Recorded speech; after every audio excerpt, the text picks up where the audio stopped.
10th history chapter 2 को continue करेंगे और आज हम उसका टॉपिक 5 स्टार्ट करेंगे जो कि है non cooperation movement in towns. पिछले वीडियो में हमने जाना कि नॉन कॉपरेशन मूवमेंट कैसे हुआ, उसके क्या प्रिंसिपल्स थे और क्यों उसे सस्पेंड कर दिया गया, नॉन कॉपरेशन मूवमेंट को बंद क्यों कर दिया गया। अब इस वीडियो में हम जानेंगे कि कैसे टाउन्स में यानी शहरों में नॉन कॉपरेशन मूवमेंट को आगे बढ़ाया गया। Started in 1920, mainly middle class participation, students, teachers, lawyers. अब सबसे पहले ये नॉन कॉपरेशन मूवमेंट स्टार्ट हुआ था 1920 में और 1920 में टाउन्स में मेनली जो मिडिल क्लास के लोग थे वो इस मूवमेंट में पार्टिसिपेट कर रहे थे। मिडिल क्लास जो थे उनमें से भी स्टूडेंट्स, टीचर्स, लॉयर्स, ट्रेडर्स, ये कुछ ऐसे लोग थे जो बढ़ चढ़ के पार्टिसिपेट कर रहे थे नॉन कॉपरेशन मूवमेंट में। स्टूडेंट्स एंड टीचर्स, अब स्टूडेंट्स एंड टीचर्स ने किस टाइप से अपना रोल प्ले किया, किस टाइप से पार्टिसिपेट किया इस मूवमेंट में, वो जानेंगे। Students left government schools and colleges, जो स्टूडेंट्स थे उन्होंने गवर्नमेंट स्कूल्स, कॉलेजेस जाना बंद कर दिया। उन्होंने एजुकेशनल फैसिलिटीज जो उन्हें चाहिए हैं, जो उनके बेसिक राइट्स हैं, उन तक को छोड़ दिया अपने देश के लिए। उन्होंने इस मूवमेंट में पार्टिसिपेट किया। Teachers resign from educational institutions, students ने स्कूल्स कॉलेजेस में जाना बंद कर दिया और टीचर्स ने स्कूल्स और कॉलेजेस में पढ़ाना बंद कर दिया। उन्होंने रिजाइन कर दिया, अपनी जॉब्स छोड़ दी।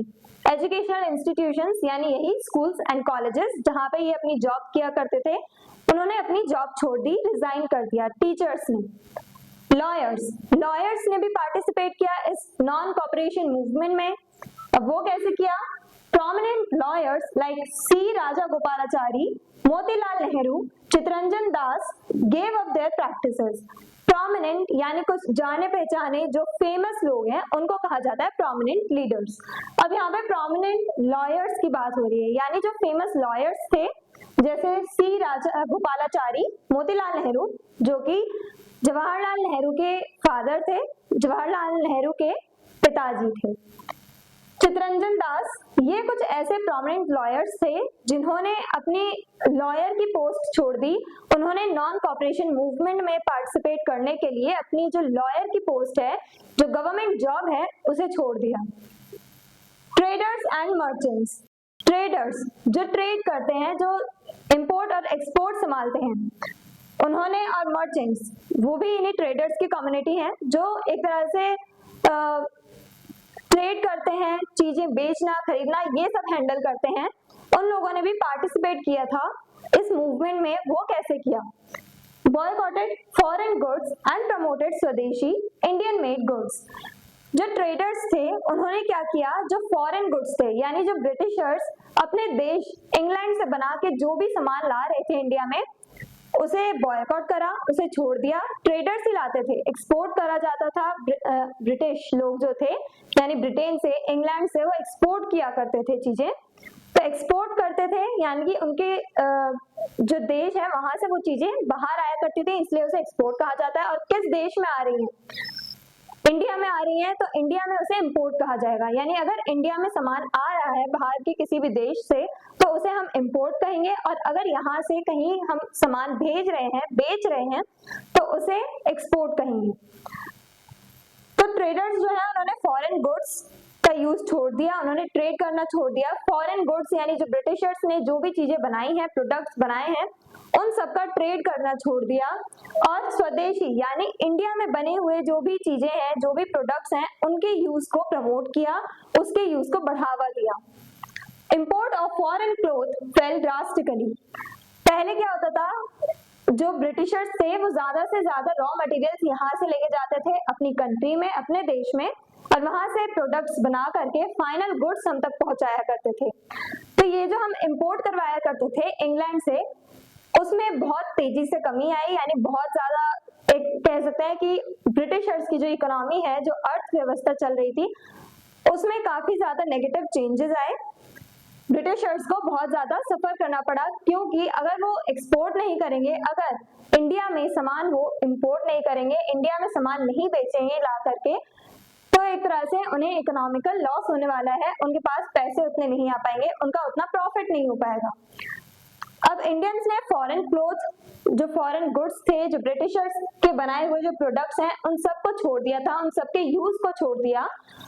इसी वजह से फॉरेन क्लोथ का जो इंपोर्ट हो रहा था इंडिया में वो भी बहुत कम हो गया। Foreign cloth burned in public बॉनफायर्स।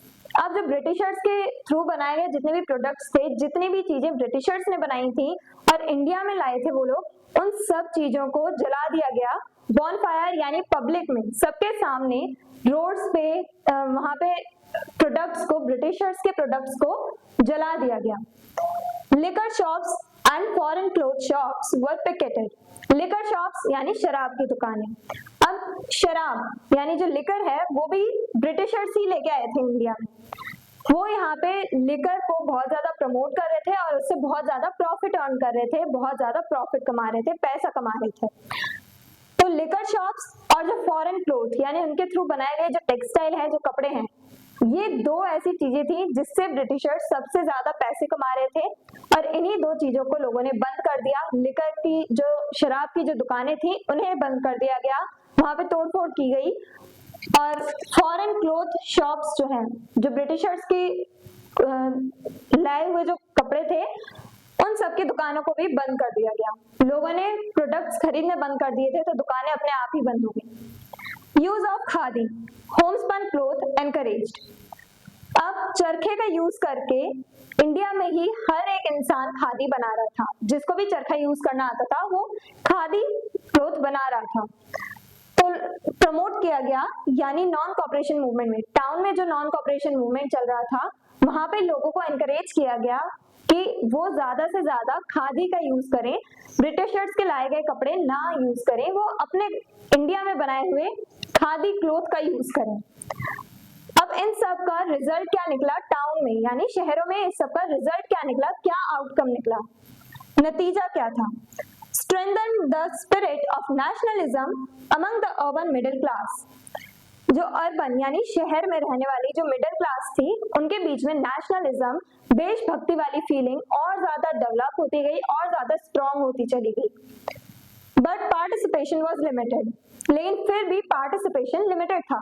ऐसा नहीं है कि वहां पे टाउन में, शहरों में हर एक इंसान ने पार्टिसिपेट किया नॉन कॉपरेशन मूवमेंट में, नहीं, काफी ऐसे लोग थे जिन्होंने पार्टिसिपेट ही नहीं किया।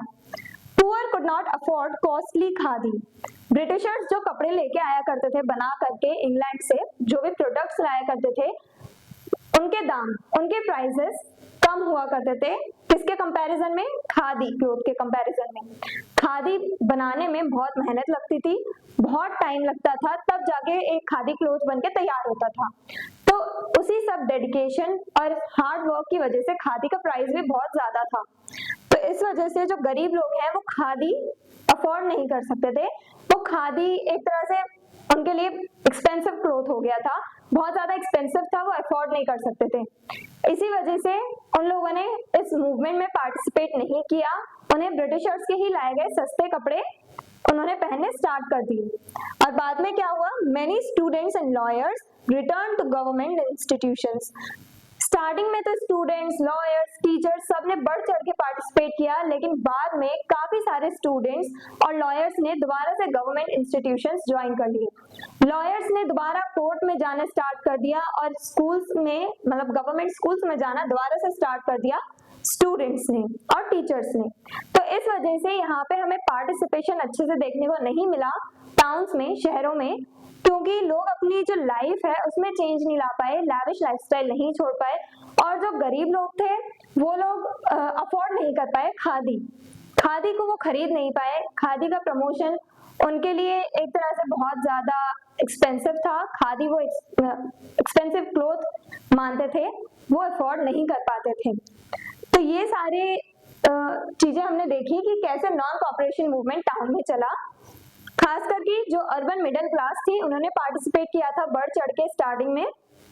स्टूडेंट्स, टीचर्स, लॉयर्स, ट्रेडर्स, इन सब ने पार्टिसिपेट किया और किस टाइप से अपना रोल प्ले किया वो सब हमने इस वीडियो में जाना।